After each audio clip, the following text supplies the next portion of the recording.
കർത്താവിൻ്റെ പരിശുദ്ധ നാമത്തിന് മഹത്വം ഉണ്ടാകുമാറാകട്ടെ. നാം ഈ വീഡിയോയിൽ കൂടി ദൈവമേകൻ എന്നുള്ള വിഷയത്തിൻ്റെ മറ്റൊരു ഭാഗം ചിന്തിക്കുകയാണ്.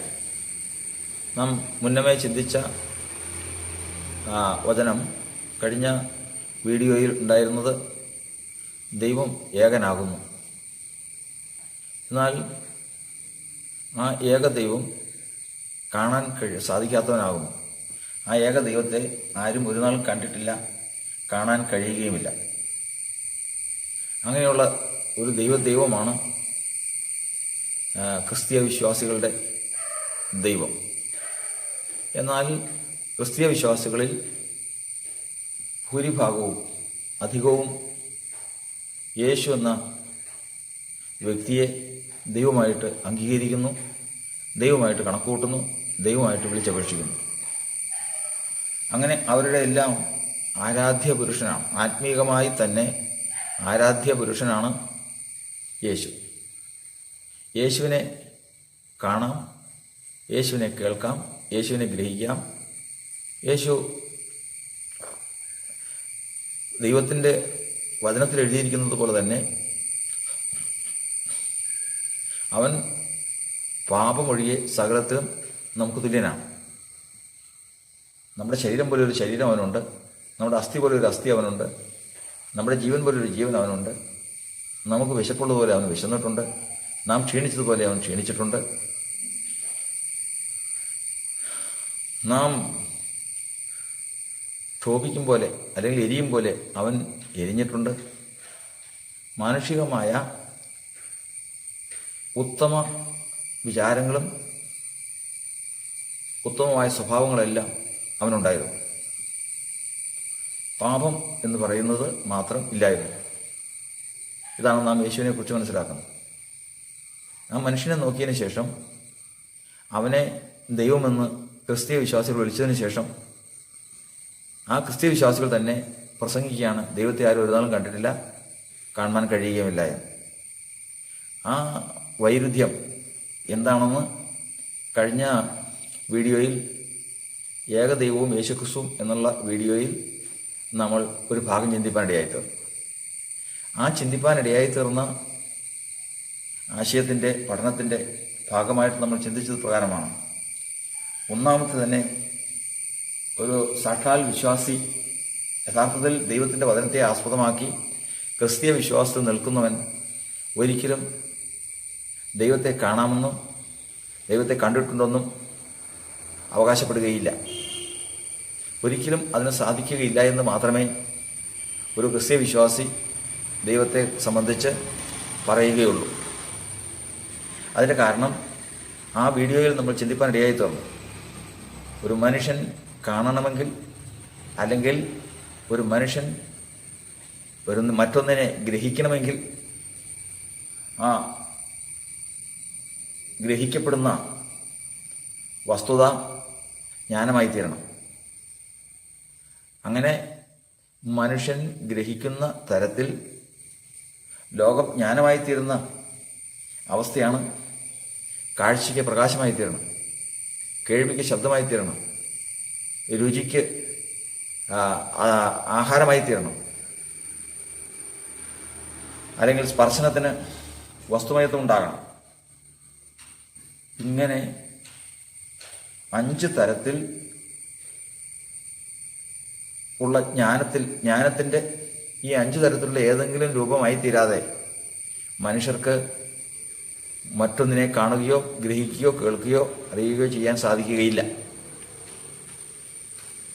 ഏകസത്യ ദൈവമാകട്ടെ അങ്ങനെ ഒരു രൂപമോ അങ്ങനെ ഒരു അവസ്ഥയോ ഇല്ലാത്തതാകുന്നു. അതുകൊണ്ട് തന്നെ ദൈവത്തെ ആർക്കും കാണാനോ ഗ്രഹിക്കാനോ ജ്ഞാനരൂപത്തിൽ പ്രാപിപ്പാനോ സാധിക്കുകയില്ല. എന്നാൽ മനുഷ്യരുടെ അനുഭവവുമായി ചില കാര്യങ്ങൾ ദൈവത്തിൻ്റെ വചനത്തിൽ എടുത്തു പറയുന്നുണ്ട്. അത് ദൈവത്തിൻ്റെ സ്വഭാവങ്ങളാണ്. ആ സ്വഭാവങ്ങളെ സംബന്ധിച്ച് പഠിക്കുമ്പോൾ ദൈവം ആരാകുന്നു എന്നുള്ള ചോദ്യത്തിന് ഇപ്പോൾ നമ്മൾ കേട്ടതുപോലെ വെളിച്ചമാകുന്നു, അതായത് ആത്മാവാകുന്നു, സ്നേഹമാകുന്നു, അതുപോലെ തന്നെ സന്തോഷം, സമാധാനം, ദീർഘക്ഷമ, പരോപകാരം, ദയ, വിശ്വസ്തത, ഇന്ദ്രിയജയം, ഇങ്ങനെയുള്ള ഒരു പറ്റം സൽ സ്വഭാവങ്ങളുടെ ഉറവിടമാണ് ദൈവം എന്ന് കർത്താവിൻ്റെ വചനം നമ്മെ വചനത്തിൽ കൂടി പഠിപ്പിക്കുന്നുണ്ട്. അങ്ങനെ ദൈവത്തിൽ നിന്ന് പുറപ്പെടുന്ന സ്വഭാവങ്ങൾ വചനമായി മനുഷ്യർക്ക് കേൾക്കാൻ കഴിയുമ്പോൾ ആ വചനത്തിൽ കൂടി ദൈവത്തിൻ്റെ സ്വഭാവത്തെ പ്രാപിപ്പാൻ മനുഷ്യർക്ക് സാധിക്കുന്നു. ഇങ്ങനെയാണ് ദൈവത്തെ മനുഷ്യൻ പ്രാപിക്കുന്നത്. അങ്ങനെ നോക്കുമ്പോൾ അങ്ങനെ പ്രാപിച്ചിരിക്കുന്ന മനുഷ്യൻ ദൈവത്തിൻ്റെ സ്വഭാവം, അതായത് ദൈവിക സ്വഭാവങ്ങൾ എന്തെല്ലാമെന്ന് ഗ്രഹിച്ചിരിക്കുന്ന മനുഷ്യൻ, ഇത് മുഴുവനും ഉള്ള ഒരാളാണ് എൻ്റെ ദൈവം. അങ്ങനെ സ്നേഹമുള്ളവൻ, സന്തോഷം, ആനന്ദത്തിലിരിക്കുന്നവൻ, സമാധാനമുള്ളവൻ തുടങ്ങിയ ഇതെല്ലാം, ഈ സൽഗുണങ്ങളെല്ലാം ഉൾക്കൊള്ളുന്ന, അല്ലെങ്കിൽ ഈ സൽഗുണങ്ങളെല്ലാം ഒത്തുചേരുന്ന ഒരിടത്തെ അന്വേഷിക്കുന്നു. അവനാണ് സത്യാന്വേഷി. അങ്ങനെ അന്വേഷിച്ച് നടക്കുന്ന മനുഷ്യൻ, അവൻ ഒരു മനുഷ്യനെ കണ്ടെത്തുന്നു, അല്ലെങ്കിൽ ഒരു വ്യക്തിയെ കണ്ടെത്തുന്നു. അങ്ങനെ കണ്ടെത്തുന്ന വ്യക്തിയാണ് ക്രിസ്തുയേശു. ക്രിസ്തുയേശുവിനെ കണ്ടപ്പോൾ അവൻ ദൈവത്തെക്കുറിച്ച് എന്തെല്ലാം കേട്ടിരിക്കുന്നുണ്ടോ, ദൈവത്തെക്കുറിച്ച് എന്തെല്ലാം അറിഞ്ഞിരിക്കുന്നുണ്ടോ, ദൈവത്തിൽ നിന്ന് അവൻ എന്തെല്ലാം പ്രതീക്ഷിക്കുന്നുണ്ടോ, അത് മുഴുവനും യേശുക്രിസ്തുവിൽ നിന്ന് ലഭിച്ചു.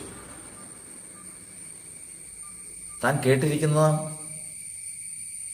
താൻ അറിഞ്ഞിരിക്കുന്നതുമായ ദൈവത്തെ കാണാൻ സാധിക്കില്ല. ആ ദൈവത്തിൻ്റെ അടുക്കിലേക്ക് തനിക്ക് എങ്ങനെ ചെല്ലാൻ കഴിയും? കാരണം ദൈവം അവിടെ ചെല്ലുവാൻ തക്കവണ്ണം നമുക്ക് എങ്ങനെ കഴിയും? അവന് ഇരിക്കുന്നൊരു സ്ഥലമുണ്ടെങ്കിൽ, ഞാനൊരു മനുഷ്യൻ്റെ അടുക്കിലേക്ക് ചെല്ലണമെങ്കിൽ ആ മനുഷ്യൻ വസിക്കുന്നൊരിടം വേണം. ആ മനുഷ്യൻ ഇരിക്കുന്ന ഒരിടം വേണം. ആ മനുഷ്യന് ഒരു സന്നിധി വേണം അവൻ്റെ അടുക്കിലേക്ക് ഞാൻ ചെല്ലണമെങ്കിൽ. പക്ഷേ ഇങ്ങനെയൊന്നും പറയാതെ ഞാൻ കേട്ടതനുസരിച്ച് ദൈവത്തിൻ്റെ അടുക്കൽ ചെല്ലണമെങ്കിൽ ഞാൻ എവിടെ ചെല്ലണം? സ്നേഹത്തിൻ്റെ അടുക്കൽ ചെല്ലണം. സ്നേഹം എന്ന് പറയുന്ന സ്വഭാവമാണ് താൻ. വെളിച്ചത്തിൻ്റെ അടുക്കൽ ചെല്ലണം. വെളിച്ചയുടെ അനുഭവമാണ് താൻ. സമാധാനത്തിൻ്റെ അടുക്കൽ ചെല്ലണം. അതൊരു ഹൃദയാവസ്ഥയാണ് താൻ. ഇതെല്ലാം പറയുന്നതല്ലാതെ ഞാൻ എവിടെ ചെല്ലണമെന്ന് എനിക്കറിയില്ല. എനിക്കെൻ്റെ ദൈവത്തെ കാണണം. എനിക്കെൻ്റെ ദൈവത്തെ അന്വേഷിക്കണം. അങ്ങനെ വന്നപ്പോൾ ഈ ലോകത്തിൽ ദൈവത്തെ ആരും ഒന്നാലും കണ്ടിട്ടില്ല.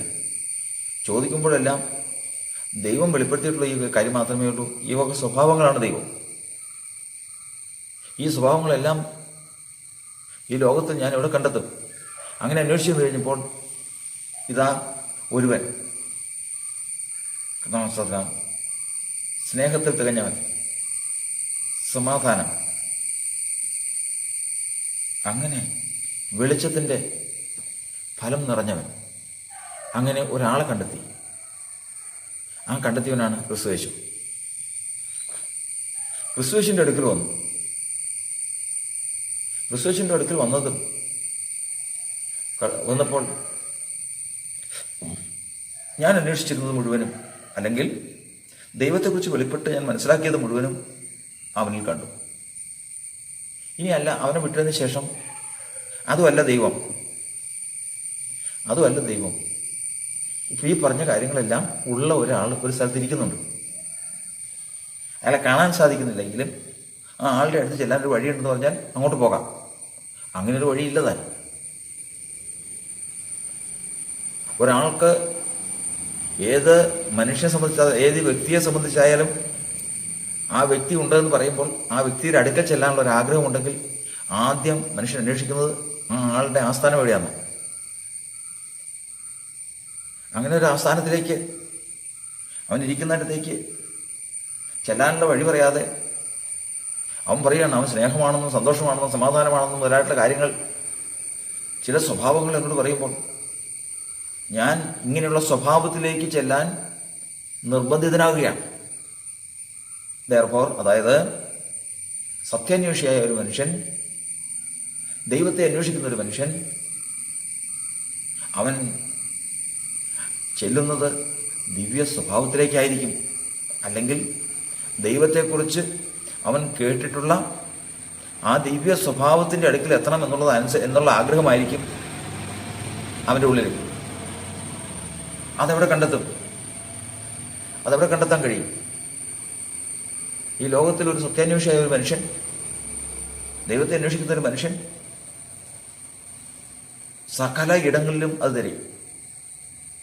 സകല ഇടങ്ങളിലും സങ്കീർത്തനത്തിൽ എഴുതിയിരിക്കുന്ന പോലെ, വല്ലവനും സഹതാപം തോന്നുമോ എന്ന് ഞാൻ നോക്കിക്കൊണ്ടിരുന്നു, ആരെയും കണ്ടില്ല താൻ. ഒരു സഹതാപം, എന്നോട് കരുണയുള്ള, എന്നോട് സ്നേഹമുള്ള ഒരു ദൈവം അല്ലെങ്കിൽ ഒരു മനുഷ്യൻ, ഒരിടം എല്ലായിടത്തും നോക്കുവാണ്. അവനും ദൈവത്തെ അന്വേഷിക്കുക. മരണമില്ലാത്തൊരിടം, ജീവനെ ആഗ്രഹിക്കുന്ന ഒരിടം, ഇത് മുഴുവൻ അന്വേഷിക്കുക, എങ്ങും കണ്ടെത്തുന്നില്ല. അപ്പോൾ ജനനം മുതൽ ദൈവം മുൻകണ്ടിട്ടുള്ളതും ദൈവത്തെ അന്വേഷിക്കുന്നതായ ഒരു മനുഷ്യൻ അന്വേഷിച്ച് പിന്തുടരുന്നത് ദൈവം വസിക്കുന്ന ഇടത്തിലേക്കല്ല. കാരണം ദൈവം സ്വർഗത്തിൽ വസിക്കുന്നു എന്നൊക്കെ നാം പഠിക്കുന്നുണ്ട്. സ്വർഗത്തിലേക്ക് എല്ലാം പറ്റും. ജീവിച്ചിരിക്കുന്ന ഈ ഭൂമിയിൽ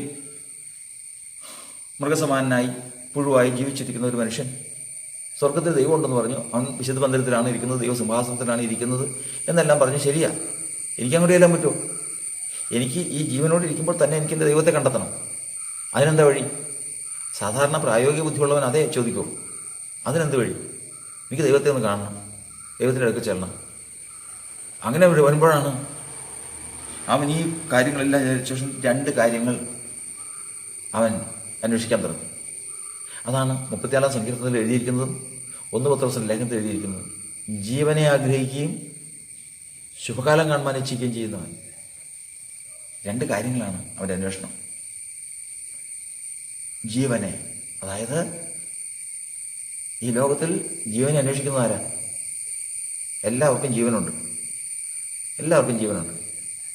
മനുഷ്യനായി ജനിക്കുന്ന എല്ലാവർക്കും ജീവനുണ്ട്. മൃഗങ്ങളായി ജീവിക്കുന്ന എല്ലാവർക്കും ജീവനുണ്ട്. പക്ഷേ ഒരു മനുഷ്യൻ ജനിക്കുന്നത് തന്നെ അതിൻ്റെ അവസാനം മരണത്തിലേക്കാണ്. മരിക്കാത്ത ജീവനുണ്ടോ? മരിക്കാത്ത ജീവിതമുണ്ടോ? മരിക്കാത്ത മനുഷ്യനുണ്ടോ? ജനിക്കുന്നു എന്ന് പറഞ്ഞ് സന്തോഷിക്കുമ്പോൾ തന്നെ അതിൻ്റെ മറുവശമുണ്ട്. മരിക്കും എന്നുള്ള ദുഃഖം അവൻ്റെ ഹൃദയത്തിലൊരു വശത്തുണ്ട്. അതുകൊണ്ട് സകല ജീവനും ഒരു അന്തമുണ്ട്. അത് ജീവാരംഭമുണ്ടെങ്കിൽ ജീവാവസാനമുണ്ട്.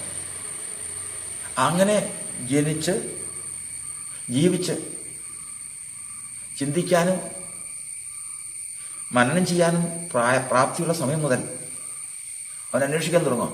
എന്താ അന്വേഷിക്കുന്നതെന്ന് അറിയും? നമ്മൾ വായിച്ചത് ജീവനെ ആഗ്രഹിക്കുന്നു.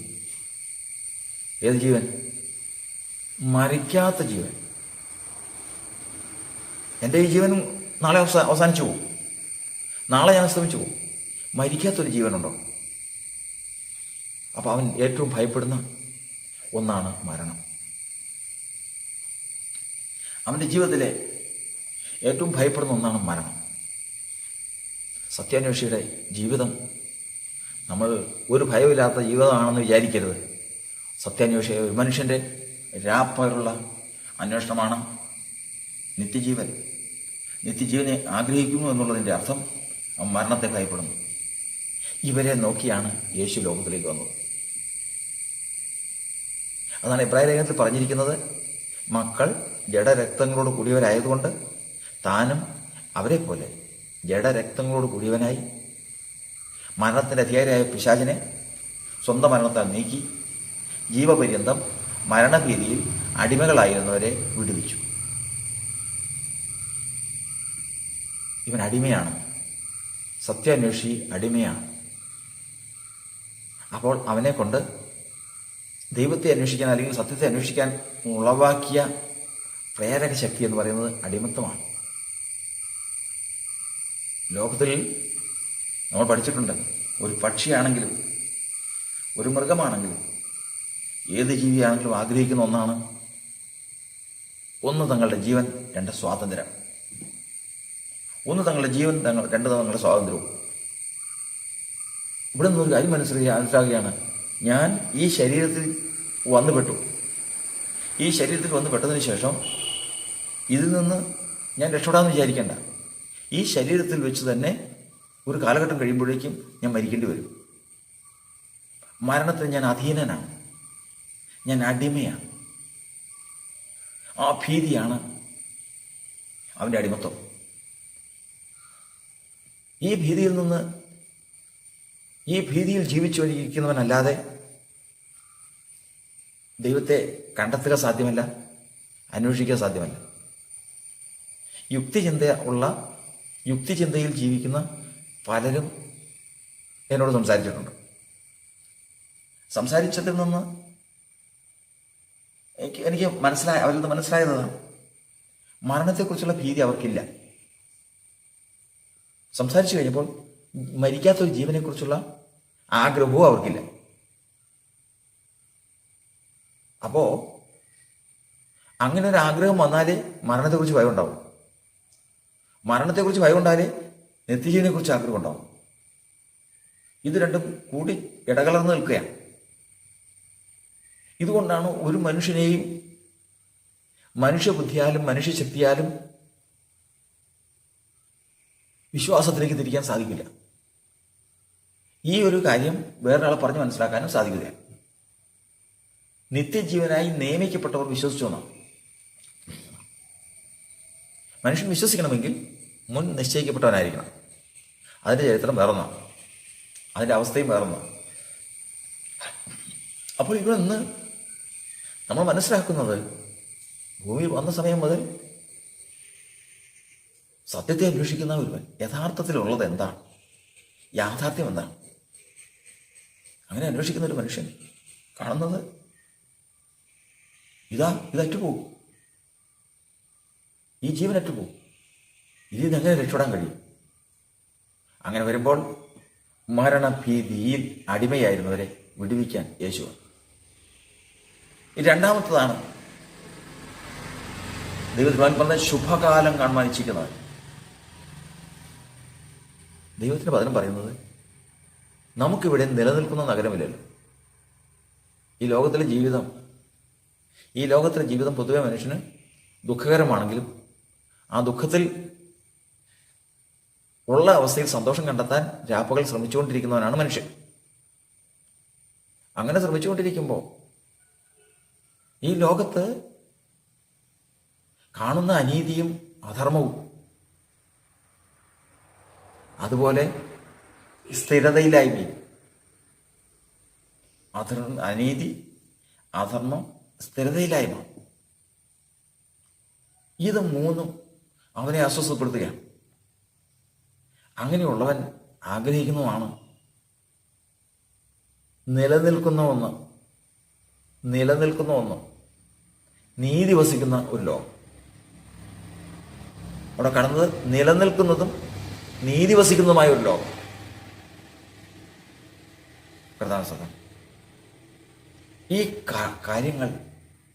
ഈ കാര്യങ്ങൾ ആഗ്രഹിക്കുന്നവനെയാണ് ദൈവം രക്ഷയ്ക്ക് വേണ്ടി യേശുവിനെ അയച്ച് രക്ഷിക്കുന്നത്. അല്ലാത്തവർക്കത് പ്രയോജനമില്ല. അപ്പോൾ ഇവിടെ നമ്മൾ പഠിക്കുന്നത്, യേശുവിനെ കൊണ്ട് പ്രയോജനം വരണമെങ്കിൽ, അല്ലെങ്കിൽ യേശുവിന് ഒരാളെ രക്ഷിക്കാൻ കഴിയണമെങ്കിൽ, ഈ ലോകത്തിലുള്ളവർ ഇന്നിപ്പോൾ 1000-ൽ പരം കോടി ജനമുണ്ടെന്ന് നമ്മൾ പഠിക്കും. ഈ 1000-ൽ പരം കോടി ജനത്തിനും രക്ഷയ്ക്ക് മതിയായവൻ തന്നെയാണ് യേശു. കുറച്ച് പേരെ രക്ഷിക്കൂ, കുറച്ച് പേരെ രക്ഷിക്കില്ല എന്നുള്ളത് അതൊക്കെ അനീതിയാണ്. അങ്ങനെയല്ല. ഈ 1500 കോടി ജനവും രക്ഷയ്ക്ക് വേണ്ടി ആഗ്രഹിക്കുന്നുണ്ടെങ്കിൽ അത്രയും പേരെ രക്ഷിപ്പാനും കർത്താവിൻ്റെ രക്തം മതിയായതാണ്. മറ്റാർക്കും അതിൽ നിന്ന് ഒഴിവില്ല. എല്ലാവർക്കും രക്ഷപ്പെടാം. പക്ഷെ യേശുവിനെ രക്ഷിക്കാൻ കഴിയുന്നില്ല. യേശുവിന് കഴിവുകേടുണ്ടോ? യേശുവിന് കഴിവുകേടുണ്ടോ? ഉണ്ട്. എങ്ങനെ കഴിയും? എന്താ കഴിവുകേട്? യേശു ജനിച്ച തൻ്റെ പിതൃഭവനത്തിൽ നഗരത്തിൽ ചെന്ന് വചനം പ്രസംഗിച്ചു. യേശു ജനിച്ച പട്ടണത്തിൽ ചെന്ന് സ്ഥലത്ത് ചെന്ന് വചനം പ്രസംഗിച്ചപ്പോൾ അവർ ചോദിച്ചു, ഇവനാരാ? ഇവൻ തച്ചൻ്റെ മകനല്ലേ? ഇവൻ്റെ അമ്മ മറിയയുടെ മകനല്ലേ ഇവൻ? ഇവൻ്റെ സഹോദരന്മാരല്ലേ യൂദ മുതലായിട്ടുള്ള യാക്കോബ്, യോസഫ് മുതലായിട്ടുള്ളവരെല്ലാം ഇവരുടെ സഹോദരന്മാരില്ലേ? അവൻ്റെ ജഡീകമായിട്ടുള്ള അവസ്ഥയെ കണ്ട് അവർ സംശയം പുറപ്പെടുവിച്ചു. കർത്താവിൻ്റെ വചനം പറയുന്നത് അവരുടെ അവിശ്വാസ നിമിത്തം അവിടെ വളരെ പ്രവൃത്തികൾ ചെയ്യാൻ യേശുവിന് കഴിഞ്ഞില്ല. അപ്പോൾ ഒരു മനുഷ്യൻ്റെ ഹൃദയാവസ്ഥ ശരിയല്ല എങ്കിൽ യേശുവിന് പ്രവർത്തിപ്പാൻ കഴിയുകയില്ല. അവൻ്റെ കഴിവ് അവിടെ പരിമിതപ്പെടുകയാണ്. അതാണ് പറഞ്ഞത്. അതുകൊണ്ടാണ് ഇന്ന് ലോകത്തിൽ എല്ലാവരെയും രക്ഷിപ്പാൻ യേശുവിന് കഴിയാത്തത്. മറ്റൊരു വാക്കിൽ പറഞ്ഞാൽ, രക്ഷപ്പെടണമെങ്കിൽ, അല്ലെങ്കിൽ വിശ്വസിക്കണമെങ്കിൽ, അല്ലെങ്കിൽ നിത്യജീവനെ പ്രാപിക്കണമെങ്കിൽ യേശു മാത്രം വിചാരിച്ചാൽ പോരാ, മനുഷ്യനും കൂടെ വിചാരിക്കണം. മനുഷ്യനെങ്ങനെ വിചാരിക്കും? വേറൊന്നും ചിന്തിക്കണ്ട. സാധാരണ ബുദ്ധിയുള്ളവൻ ചിന്തിച്ചാൽ മതി. എൻ്റെ ദിവസം, ഞാൻ ജനിച്ചു, എനിക്കിന്ന് 25 വയസ്സായി, അല്ലെങ്കിൽ 30 വയസ്സായി, അല്ലെങ്കിൽ 40 വയസ്സായി. ഇത്രയും വർഷം ഞാൻ ജീവിച്ചു. ഇനി എത്ര വർഷം ഞാൻ ഉണ്ടാവും? കൂടി വന്നാൽ 30 വർഷം അല്ലെങ്കിൽ 40 വർഷം കൂടി ഉണ്ടാവും, അല്ലെങ്കിൽ 50 വർഷം കൂടി ഉണ്ടാവും. അത് കഴിഞ്ഞാൽ എൻ്റെ ആയുസ്സ് തോന്നും. ഞാൻ എങ്ങോട്ട് പോകുന്നു? എനിക്ക് ഇത്രയും നാൾ ഇവിടുന്ന് കിട്ടിയ ജീവിതം അതെന്തിനാ? ആ ജീവനം കൊണ്ട് എനിക്ക് എന്താ പ്രയോജനം? അത് കഴിഞ്ഞാൽ ഇത് തീർന്നു പോകുമല്ലോ. അത് കഴിഞ്ഞാൽ എന്നെ മരണം കീഴടക്കും. അത് കഴിഞ്ഞാൽ എന്താണെന്ന് എനിക്ക് അറിയാൻ പാടില്ല. അതുകൊണ്ട് ഈ മരണപ്പെടുന്നതിന് മുമ്പേ, ഈ ശരീരത്തിൽ നിന്ന് എൻ്റെ ജീവൻ പോകുന്നതിന് മുമ്പേ നിത്യജീവൻ എനിക്ക് പ്രാപിക്കാൻ കഴിയുമോ? നഷ്ടപ്പെട്ടു പോകാത്തില്ല. സാധാരണ ബുദ്ധിയല്ലേ? അതോ ഈ ലോകത്തിൽ ഇപ്പം എങ്ങനെയാ തത്വജ്ഞാനികൾ പറയുന്ന വാക്കുകൾ പോലെ? മനുഷ്യൻ പുല്ല് പോലെയാണ്. ഒരാൾ പറയുന്ന വേദപുസ്തകത്തിൽ എഴുതിയിട്ടുണ്ടല്ലോ, മനുഷ്യൻ പുല്ല് പോലെയാണ്. അതെങ്ങനെയാണ് വളരുന്നത്? ഇന്ന് നിലത്ത് നിന്ന് മുളച്ചു വളർന്നതിന് ശേഷം അത് നാളെ അങ്ങ് നശിച്ചു പോകും. അത് കഴിഞ്ഞ് വീണ്ടും വരണം മുളയ്ക്കും. ഇതുപോലെയുള്ള മനുഷ്യൻ. പക്ഷേ കർത്താവിന്റെ വചനം പറയുന്നത് അങ്ങനെയല്ല. പുല്ല് മുളയ്ക്കുന്ന പോലെയല്ല മനുഷ്യൻ മുളയ്ക്കണം. പുല്ല് മുളച്ചു വളർന്നതിന് ശേഷം കെട്ട് ചീഞ്ഞു പോയി കഴിഞ്ഞാൽ അത് മണ്ണിനോട് ചേർന്നത് ഇല്ലാതെ പോയി. ഇത് മനുഷ്യൻ ഇല്ലാതെ പോകുന്നില്ല. അല്ലെങ്കിൽ നമ്മുടെ സ്വന്തം മനസാക്ഷിയോട് തന്നെ ചോദിക്കണം. നമുക്ക് പറയാൻ സാധിക്കുമോ ഇല്ലാതെ പോകും, നാളെ ഞാൻ ഇല്ലാതെ പോകും എന്ന്? അതൊരു മനുഷ്യൻ്റെ പരിശോധനയാണ്. എങ്ങനെ? ഞാൻ ദൈവത്തിനുള്ളവനാണോ എന്ന് സംശയം തോന്നും പലപ്പോഴും. ഞാൻ ദൈവത്തിനുള്ളവനാകുന്നുവോ എന്ന് പലർക്കും സംശയം തോന്നും. എന്നിട്ട് ഇങ്ങനെ ചിന്തിച്ചാൽ മതി. എങ്ങനെ? നാളെ ഞാൻ ഇല്ലാതെ പോകും എന്നുള്ളത് സങ്കല്പിച്ചു നോക്കും. ഇന്ന് കഴിഞ്ഞതിന് ശേഷം ഞാൻ നാളെ മരിച്ച് ശരീരത്തിൻ്റെ കെട്ടെല്ലാം അഴിഞ്ഞ് പഞ്ചഭൂതങ്ങളിലേക്ക് എൻ്റെ ശരീരം പോയതിന് ശേഷം ഈ മൃഗത്തെ പോലെ തന്നെ എൻ്റെ രക്തം ഒഴുകിപ്പോയി ശരീരം ഭക്ഷണമായി, അല്ലെങ്കിൽ ശരീരം മണ്ണിലേക്ക് തിരിഞ്ഞു. അങ്ങനെ ഞാൻ പോയി, പിന്നെ ഞാൻ ഇല്ല എന്ന് ചിന്തിച്ചു നോക്കും. അങ്ങനെ ചിന്തിക്കുമ്പോൾ അതിന് യാതൊരു തരത്തിലുള്ള ഉള്ളിൽ ചിന്തയോ വിചാരമോ ഇല്ലാത്തവൻ, അവനോട് പറഞ്ഞിട്ട് കാര്യമില്ല. അങ്ങനെയുള്ളവനെ രക്ഷിപ്പാൻ ദൈവത്തിന് കഴിയില്ല. എന്നാൽ ദൈവത്തിനെ രക്ഷിപ്പാൻ, യേശുവിനെ രക്ഷിപ്പാൻ കഴിവുള്ള ഒരുവൻ എന്ന് പറയുന്നത് നാളെ മരണത്തെക്കുറിച്ച്, നാളെ ഞാൻ മരിക്കും, അല്ലെങ്കിൽ നാളെ ഞാൻ ഇല്ലാതെയായിത്തീരും എന്ന് ചിന്തയും ആ മഹാസത്യവും തൻ്റെ മുമ്പിലേക്ക് വരുമ്പോൾ, ആ മഹാസത്യത്തെ ഗ്രഹിച്ചു കഴിയുമ്പോൾ തനിക്കുണ്ടാകുന്ന അസ്വസ്ഥത, തനിക്കുണ്ടാകുന്ന ഭയം, ആ ഭയമുള്ളവനെയാണ് കർത്താവ് രക്ഷിക്കുന്നത്. ആ ഭയമുള്ളവനാണ് കർത്താവ് രക്ഷയയക്കുന്നത്. അതുപോലെ തന്നെ ഈ ലോകത്ത് ജീവിക്കുമ്പോൾ ഈ ലോകം എന്തൊരു അധർമ്മവും അനീതിയും നിറഞ്ഞ ലോകമാണ്. അതുമാത്രമല്ല, ഒരു നന്മ, ഒരു സന്തോഷം ഈ ലോകത്തുണ്ടോ? ഇനി ഒരു സന്തോഷം ഉണ്ടെങ്കിൽ തന്നെ അത് എത്ര ദിവസം നിൽക്കും? ഇന്ന് സന്തോഷിക്കുന്നത് നാളെ ദുഃഖിക്കുന്നു, ഇന്നത്തെ ആർപ്പ് നാളെ നിലവിളി, ഇന്നത്തെ ഉത്സവം നാളത്തെ കൂട്ടനിലവിളി. ഇങ്ങനെ ലോകത്തിലുള്ള എല്ലാ നന്മകൾക്കും നിലനിൽപ്പില്ലാതെ അത് പിന്നെ അതിൻ്റെ നേരെ എതിർവശത്തേക്ക് നീങ്ങിക്കൊണ്ടിരിക്കുക. അപ്പോൾ നീങ്ങിക്കൊണ്ടിരിക്കുമ്പോൾ ദൈവത്തിൻ്റെ വചനം പറയുന്നത്, നമുക്കിവിടെ നിലനിൽക്കുന്ന നഗരമില്ലല്ലോ. ഈ ലോകത്തിൽ നമുക്ക് നിലനിൽക്കുന്ന നഗരം, നിലനിൽക്കുന്ന സന്തോഷമില്ല, നിലനിൽക്കുന്ന ഉത്സവമുണ്ടോ? ഇല്ല. നിലനിൽക്കുന്ന നന്മയുണ്ടോ? ഇല്ല. ഇന്ന് വരുന്നു, നാളെ ഇല്ലാതായിപ്പോൾ. ഇന്ന് സന്തോഷിക്കുന്നു, നാളെ ദുഃഖിക്കുന്നു. സകലത്തിനും കാലങ്ങളാണ്. ആ കാലങ്ങളനുസരിച്ച് മനുഷ്യൻ സന്തോഷിക്കുന്നു, ദുഃഖിക്കുന്നു, പ്രയാസപ്പെടുന്നു, കണ്ണീരൊഴുക്കുന്നു, അങ്ങനെ പോവാം. ഇങ്ങനെ മാനവരാശി മുഴുവനും ഈ ലോകത്തിൻ്റെ ഗതിയിൽപ്പെട്ട് സഞ്ചരിച്ച് മുമ്പോട്ട് പോകുമ്പോൾ ദൈവത്തിനുള്ളവൻ ചിന്തിക്കുന്നതാണ് നിത്യജീവൻ, നീതി വസിക്കുന്ന ലോകം, നിലനിൽക്കുന്ന സന്തോഷം. ഈ 3 കാര്യങ്ങൾ ആഗ്രഹിച്ച് ജീവിക്കുന്ന ഒരു ചെറിയ കൂട്ടം ഈ ലോകത്തിലുണ്ട്. ഏതൊക്കെയാണെന്ന് മറന്നുപോലും. 1, ജീവനെ ആഗ്രഹിക്കുക. 2, നീതി വസിക്കുന്ന പുതിയ ആകാശവും പുതിയ ഭൂമിയും, അല്ലെങ്കിൽ നീതി വസിക്കുന്ന ഒരു ലോകത്തിന് വേണ്ടി കാക്ഷിക്കുക. 3, നിലനിൽക്കുന്ന ഒരു നഗരം, അല്ലെങ്കിൽ നിലനിൽക്കുന്ന സന്തോഷം. ഇത് 3 ആഗ്രഹിച്ചാൽ ഇത് 3 മനുഷ്യൻ ആഗ്രഹിച്ചു കഴിഞ്ഞാൽ അവൻ വെറുക്കുന്ന കാര്യങ്ങളുണ്ട്, അല്ലെങ്കിൽ ഭയപ്പെടുന്ന കാര്യങ്ങളുണ്ട്. അവൻ മരണത്തെ ഭയപ്പെടും,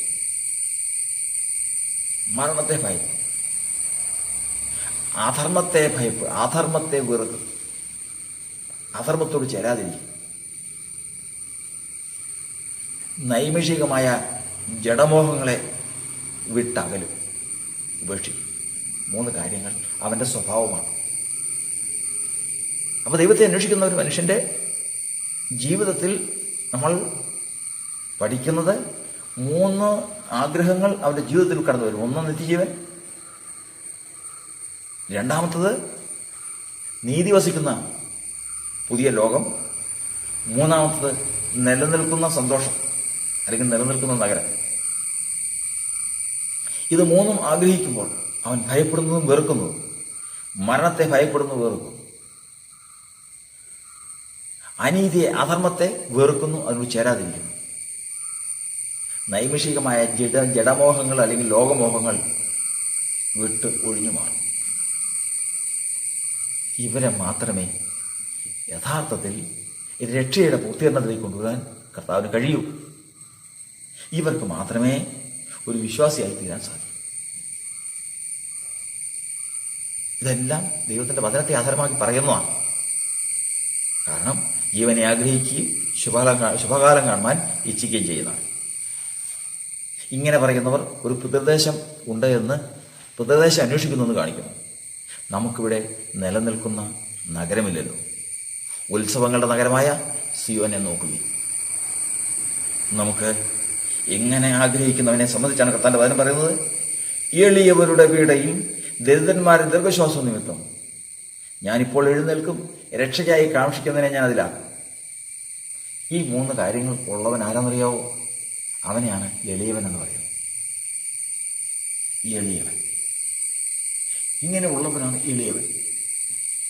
അവൻ സദാ പീഡിപ്പിക്കപ്പെട്ടുകൊണ്ടിരിക്കുക. ഇങ്ങനെയുള്ള ദിനം പ്രതി മരണഭയം, അനീതിയോടുള്ള വെറുപ്പ്, താൽക്കാലികമായ ജഡിക സുഖത്തോടുള്ള വെറുപ്പ്, ഇതുമായിട്ട് ജീവിച്ചുകൊണ്ടിരിക്കുന്നവനെ സംബന്ധിച്ചിടത്തോളം അവനെ രക്ഷിക്കാൻ ദൈവം എഴുന്നേൽക്കുക. യേശു അവനെ ഉണർത്തി അവനോട് ദൈവത്തിൻ്റെ വചനം അറിയിക്കുക. അങ്ങനെ വചനം അറിയിക്കുമ്പോഴാണ് വചനം പറയുന്നത്, വചനം കേട്ടു. വചനം കേട്ടപ്പോൾ അവനത് വിശ്വസിച്ചു. കാരണം എന്താ? വിശ്വാസം എന്നതോ ആശിക്കുന്നതിൻ്റെ ഉറപ്പും കാണാത്ത കാര്യങ്ങളുടെ നിശ്ചയമാകും. കർത്താവിന് സ്തോത്രം. വിശ്വസിക്കണമെങ്കിൽ ആശിക്കുന്നതിൻ്റെ ഉറപ്പ്. അവൻ എന്താ ആശിക്കുന്നത്? ഇപ്പം നമ്മൾ പറഞ്ഞല്ലോ, ഒരാൾ ആശിക്കുന്നത് എന്താ? നിത്യജീവൻ, നീതി വസിക്കുന്ന ലോകം, മാറിപ്പോകാത്ത, തീർന്നു പോകാത്ത സന്തോഷം, നിലനിൽക്കുന്ന സന്തോഷം. അപ്പം വെറുക്കുന്നത് എന്താ? മരണത്തെ വെറുക്കുന്നു, അധർമ്മത്തെ വെറുക്കുന്നു, നൈമിഷികമായ ലോകമോഹത്തെ വിട്ടുപേക്ഷിക്കും, അതിനെ വെറുക്കുന്നു. ഇങ്ങനെ നിൽക്കുന്നവനോട് സുവിശേഷം വെളിപ്പെടുത്തുമ്പോൾ, വചനം വെളിപ്പെടുത്തുമ്പോൾ, ദൈവത്തിൻ്റെ വചനം പറയുന്നത് വിശ്വാസം എന്നത് ആശിക്കുന്നതിൻ്റെ ഉറപ്പും കാണാത്ത കാര്യങ്ങളുടെ നിശ്ചയമാകും. ഇങ്ങനെയുള്ളവനെ സംബന്ധിച്ചാണ് വചനം പറയുന്നത്. അവൻ ആശിച്ചുകൊണ്ടിരിക്കുക. എന്താശിച്ചുകൊണ്ടിരിക്കുന്നു? ജീവനെ ആഗ്രഹിച്ചുകൊണ്ടിരിക്കുന്നു. വചനം കേട്ടപ്പോൾ ഇങ്ങനെയുള്ളവനെ വിശ്വസിക്കാൻ കഴിയും. വചനം കേട്ട് കഴിയുമ്പോൾ അവൻ വിശ്വസിച്ചു. കാരണം അവൻ ജീവനെ ആഗ്രഹിച്ചുകൊണ്ടിരിക്കുക, പണ്ടേ പോലെ ആഗ്രഹിച്ചുകൊണ്ടിരിക്കുക, നീതി വസിക്കുന്ന ഒരു ലോകത്തിന് വേണ്ടി ആഗ്രഹിച്ചുകൊണ്ടിരിക്കുക, നിലനിൽക്കുന്ന സന്തോഷത്തിന് വേണ്ടി, നിലനിൽക്കുന്ന ആശ്വാസത്തിന് വേണ്ടി, സമാധാനത്തിന് വേണ്ടി അവൻ ആഗ്രഹിച്ചുകൊണ്ടിരിക്കുക. അവൻ ദൈവത്തിൻ്റെ വചനം കേട്ടു, ആശിക്കുന്നതിൻ്റെ ഉറപ്പ്, കാണാത്ത കാര്യങ്ങൾ നിശ്ചയം. എന്താ കാണാത്ത കാര്യങ്ങൾ? നമ്മൾ ആദ്യം പറഞ്ഞല്ലോ, നമുക്കിവിടെ നിലനിൽക്കുന്ന നഗരമില്ലല്ലോ. നമുക്കിവിടെ നിലനിൽക്കുന്ന നഗരമില്ല. ഈ ലോകത്തിൽ ഏത് സന്തോഷം നിലനിൽക്കുന്നുണ്ട്? ഏത് നഗരം നിലനിൽക്കുന്നുണ്ട്? ഇന്നുണ്ടായിരുന്ന നഗരം നാളെ നശിച്ചു പോകും. ഇന്നുണ്ടായിരുന്ന ദേശം നാളെ നശിച്ച് മറ്റൊരു സ്ഥലമായി പോകും. എന്നാൽ ദൈവത്തിൻ്റെ വചനം പറയുന്നത്, ദൈവത്തെ സ്നേഹിക്കുന്നവർക്ക് ഒരുക്കിയിട്ടുള്ളത് കണ്ണ് കണ്ടിട്ടില്ല, ചെവി കേട്ടിട്ടില്ല, ആരുടെയും ഹൃദയത്തിൽ തോന്നിയിട്ടുമില്ല. ദൈവത്തെ സ്നേഹിക്കുന്ന ഒരു കൂട്ടമുണ്ട്. അവർക്ക് ദൈവം ഒരു കാര്യം ഒരുക്കി വെച്ചിരിക്കുക. ആ ഒരുക്കി വെച്ചിരിക്കുന്നത് കണ്ണ് കണ്ടിട്ടില്ല, ചെവി കേട്ടിട്ടില്ല, ആരും ഹൃദയത്തിൽ തോന്നിയിട്ടുമില്ല. എന്താ ഒരുക്കി വെച്ചിരിക്കുന്നത്? അവർക്കായി ഒരു നഗരം ഒരുക്കിയിരിക്കുന്നുവല്ലോ. ദൈവത്തെ സ്നേഹിക്കുന്നവർക്ക് ദൈവം ഒരുക്കിയിട്ടുള്ളതാണ് ഒരു പട്ടണം. ആ പട്ടണമാണ് സ്വർഗീയ യെരൂശലേം. അതാരും കണ്ടിട്ടില്ല, കേട്ടിട്ടില്ല, ഹൃദയം കൊണ്ട് ഗ്രഹിച്ചിട്ടുമില്ല. സുവിശേഷ വചനം കേട്ട് കഴിഞ്ഞപ്പോൾ ആ നിശ്ചയം വന്നു. അതിനെക്കുറിച്ചുള്ള നിശ്ചയം വന്നു. അതാണ് കാണാത്ത കാര്യങ്ങൾ നിശ്ചയം എന്ന് പറയുന്നത്. ഇതാണ് ഒരു മനുഷ്യൻ വിശ്വാസത്തിലേക്ക് വരാനുള്ള കാരണം. അല്ലാത്തൊരാരും വിശ്വസിക്കില്ല, അല്ലാത്തവർക്ക് വിശ്വസിക്കാൻ സാധിക്കുകയുമില്ല. അതുകൊണ്ട് നമ്മളിന്ന് ചിന്തിക്കുന്ന ചിന്തയുടെ വഴി നമ്മൾ ഓർത്തോളണം. ദൈവത്തെ കാണണം. സകലത്തിൻ്റെയും ഉടയവൻ ദൈവമാണെന്ന് കേട്ടിട്ടുണ്ട്. സകലതും കഴിയുന്നവൻ ദൈവമാണെന്ന് അറിഞ്ഞിട്ടുണ്ട്.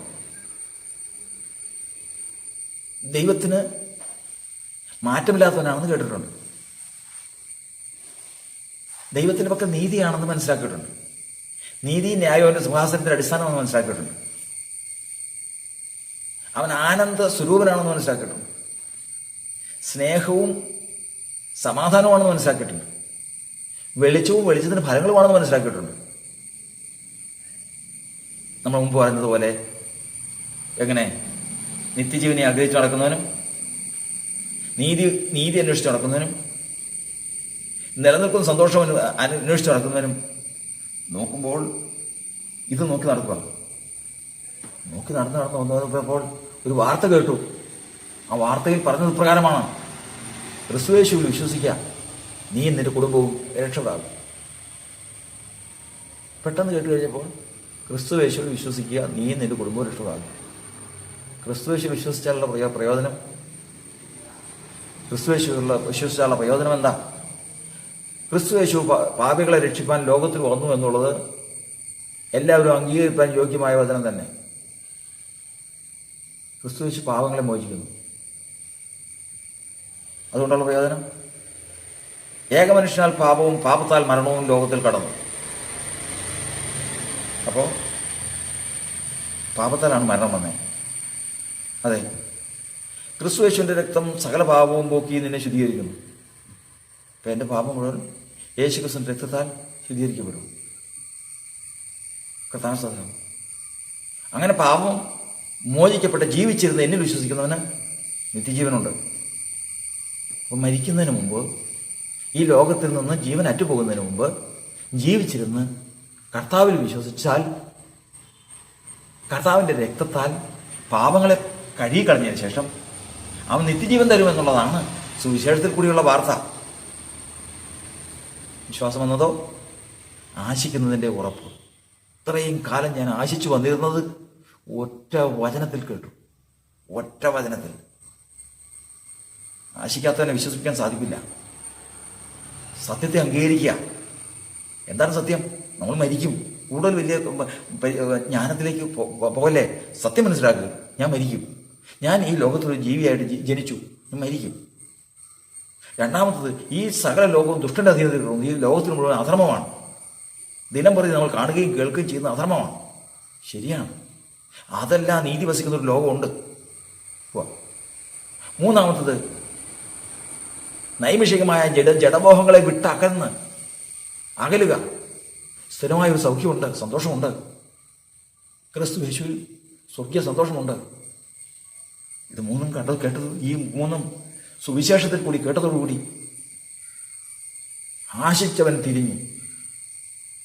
കാണാത്ത കാര്യങ്ങൾക്ക് വേണ്ടി ആഗ്രഹിച്ചുകൊണ്ടിരുന്നവൻ, നീതി വസിക്കുന്ന പുതിയ ലോകത്തിനും ആഗ്രഹിച്ചുകൊണ്ടിരുന്നവൻ, നിലനിൽക്കുന്ന നഗരത്തിന് വേണ്ടി ആഗ്രഹിച്ചുകൊണ്ടിരുന്നവൻ, അവൻ തിരിഞ്ഞു. ലോകത്തും തിരിഞ്ഞു, കർത്താവിലേക്ക് തിരിഞ്ഞു. കാരണം യേശുവിലേക്ക് തിരിഞ്ഞു. എന്താ നീ യേശുവിലേക്ക് തിരിഞ്ഞേ? നീ യേശുവിലേക്ക് തിരിഞ്ഞെന്താ? നീ കേട്ടിട്ടുള്ളത് മുഴുവനും എന്താ കേട്ടിട്ടുള്ളൂ? നീ ആഗ്രഹിച്ചുകൊണ്ട് നടന്ന 3 കാര്യങ്ങൾ ഏതൊക്കെയാണ്? 1, നിത്യജീവൻ. 2, നീതി അല്ലെങ്കിൽ ധർമ്മം. 3, നിത്യത, നിലനിൽക്കുന്നത്, മാറിപ്പോകാത്ത സന്തോഷം, നിത്യാനന്ദം. ഇത് 3 നീ പഠിച്ചത് എവിടെയാണ്? ഇത് 3 അല്ലേ നീ അന്വേഷിച്ച് നടന്നേ? ഇന്ന് നീ 30-ാമത്തെ വയസ്സിൽ രക്ഷിക്കപ്പെട്ടു. 30-ാമത്തെ വയസ്സിൽ നീ യേശുവിനെ രക്ഷിതാവായി സ്വീകരിച്ച് യേശുവിന് വേണ്ടി ജീവിതം ആരംഭിച്ച്. അപ്പോൾ നീ ജീവിതം മുഴുവൻ അന്വേഷിച്ച് നടന്ന ആരെയാണ്? ജീവിതം മുഴുവൻ അന്വേഷിച്ച് നടന്ന ആരെയാണ്? പലരും ക്രിസ്തു യേശുവിൽ വിശ്വസിച്ചവരോട് പറഞ്ഞ് ഞാൻ കേട്ടിട്ടുണ്ട്, അങ്ങനെയാണ് നിനക്ക് അവിടെ നല്ല ദൈവപ്രത്യക്ഷതയുള്ള പള്ളിയുണ്ട്, അവിടെ പോകാൻ പാടില്ലായിരുന്നു. ഇല്ലെങ്കിൽ ഇന്ന തീർത്ഥാടനത്തിന് പോകാൻ പാടില്ലായിരുന്നു. ഉപദേശിച്ചിട്ടുള്ളതാണ്, എൻ്റെ അനുഭവമാണ്. ഇന്ന കാര്യങ്ങൾക്ക് സ്ഥലത്തേക്കെല്ലാം പറഞ്ഞു. അവിടെ കൃത്യമായിട്ട് നമ്മളുടെ ഓരോ കാര്യങ്ങളും പ്രവചിച്ച് പറയുന്ന ഒരു സംവിധാനം അവിടെയുണ്ട്. അവിടെ ചെന്ന ഏത് കാര്യങ്ങൾ നമ്മൾ പറഞ്ഞാലും സാധിക്കും. കാരണം നീ അന്വേഷിച്ച് നടന്ന ഏതൊക്കെയാണ്? മറുപടി ഇതേ ഒന്നേ ഉള്ളൂ. ഞാൻ അന്വേഷിച്ച് നടന്ന പ്രത്യക്ഷതയല്ല. ഞാൻ അന്വേഷിച്ച് നടന്ന 5 അപ്പം കൊണ്ട് 5000 പേരെ പോഷിപ്പിക്കുന്ന കാര്യമല്ല ഞാൻ അന്വേഷിച്ച് നടന്നത്. മരിച്ചു കിടക്കുന്നവരെ ഉയർത്തെഴുന്നേൽപ്പിച്ചതിന് ശേഷം കുറച്ചാൾ കഴിയുമ്പോൾ വീണ്ടും അവനെ ശവക്കല്ലറയിലേക്ക് കൊണ്ടുപോകുന്ന ഒരാളെ അല്ല ഞാൻ അന്വേഷിച്ചത്. ഞാൻ അന്വേഷിച്ചത് ആരെയാ? വെള്ളത്തിന്മേൽ നടക്കുന്ന ഒരാളെ അല്ല ഞാൻ അന്വേഷിച്ച് നടന്നത്. ഞാൻ അങ്ങനെയൊന്നും അല്ല അന്വേഷിച്ചത്. ഞാൻ അന്വേഷിച്ചത് ഇതാണ്. അതന്വേഷിച്ച് നടന്ന വിശ്വാസത്തിൽ വന്നവരുണ്ട്. അതന്വേഷിച്ച് നടന്ന വിശ്വാസത്തിൽ വന്നവരുണ്ട്. വെള്ളത്തിന്മേൽ നടക്കാൻ കഴിയുമോ? വെള്ളത്തിന്മേൽ നടക്കാൻ കഴിയുന്നവർ 5 അപ്പം കൊണ്ട് 5000 പേരെ പോഷിപ്പിക്കുന്നത് കേട്ടിട്ടുണ്ട്. അതിനുവേണ്ടി വന്നവർ 2 അപ്പം കൊണ്ട് അനേകം പേരെ പോഷിപ്പിക്കുന്നവർ വന്നിട്ടുണ്ട്. മരിച്ചവരെ ഉയർപ്പിക്കുന്ന ഒരാളുണ്ടെന്ന് കേട്ടിട്ടുണ്ട്. ശരി, ഇതെല്ലാം. പക്ഷെ ഞാൻ അന്വേഷിച്ച് നടന്നതല്ല. ഞാൻ അന്വേഷിച്ച് നടന്നത്, ഞാൻ ഈ പറഞ്ഞ 3 കാര്യങ്ങൾ അന്വേഷിച്ചു നടന്നു. ഞാൻ ഭയപ്പെടുന്ന 3 കാര്യങ്ങളുണ്ട്. 1 മരണം, 2 അധർമ്മം, 3 നൈമിഷികമായി ഇന്ന് സന്തോഷമായി വന്നതിന് ശേഷം നാളെ ദുഃഖമായി തീരുന്ന ഈ ലോകത്തെ പ്രപഞ്ചമോഹം. അതിന്മേൽ നിന്ന് ഞാൻ അന്വേഷിച്ച് നടന്നത് നിത്യജീവൻ. രണ്ടാമത്തത് നീതി വസിക്കുന്ന ലോകം, നീതിമാൻ. മൂന്നാമത്തത് നിത്യതയിൽ മാറ്റമില്ലാത്ത സന്തോഷം, മാറ്റമില്ലാത്ത നിത്യാനന്ദം. അതുള്ളത് ദൈവത്തെങ്കിലാണെന്ന് ഞാൻ കേട്ടിട്ടുണ്ട്. അവനെ ഞാൻ അന്വേഷിച്ചാണ്. അങ്ങനെ അന്വേഷിച്ച് നടന്നപ്പോഴാണ് സുവിശേഷ വചനത്തിൽ കൂടി എനിക്ക് ഈ പറഞ്ഞ കാര്യങ്ങളെല്ലാം കിട്ടി. ഞാൻ വിശ്വസിച്ചു. അത് പറഞ്ഞ മുമ്പിലേക്ക് ഞാൻ തിരിഞ്ഞു. അങ്ങനെയാണ് ഞാൻ കർത്താവിൻ്റെ അടുക്കൽ വരാൻ ഇടയായിത്തത്. യേശുവിൻ്റെ അടുക്കൽ ഞാൻ എത്തിച്ചേരാൻ ഇടയായിത്തീർന്നത് അങ്ങനെയാണ്. ഇനി ഞാൻ യേശുവിൻ്റെ അടുക്കൽ വന്നു, ഞാൻ അവിടെ നിന്ന് കേട്ടു. അപ്പോഴും ഓർത്തു കൊള്ളണം, അപ്പോഴും യേശു എന്ന ദൈവത്തിൻ്റെ അടുക്കലല്ല ഞാൻ വന്നത്. അപ്പോഴും യേശു എന്ന ദൈവത്തിൻ്റെ അടുക്കലല്ല ഞാൻ വന്നത്. അതാണ് പത്രോസിനോട് പറഞ്ഞത്. ശിഷ്യന്മാരോട് കർത്താവ് പറഞ്ഞു, അനേകം പേര് കർത്താവിനെ വിട്ട് പോയപ്പോൾ കർത്താവ് പറഞ്ഞു, നിങ്ങൾക്കും പോകാൻ മനസ്സുണ്ടോ?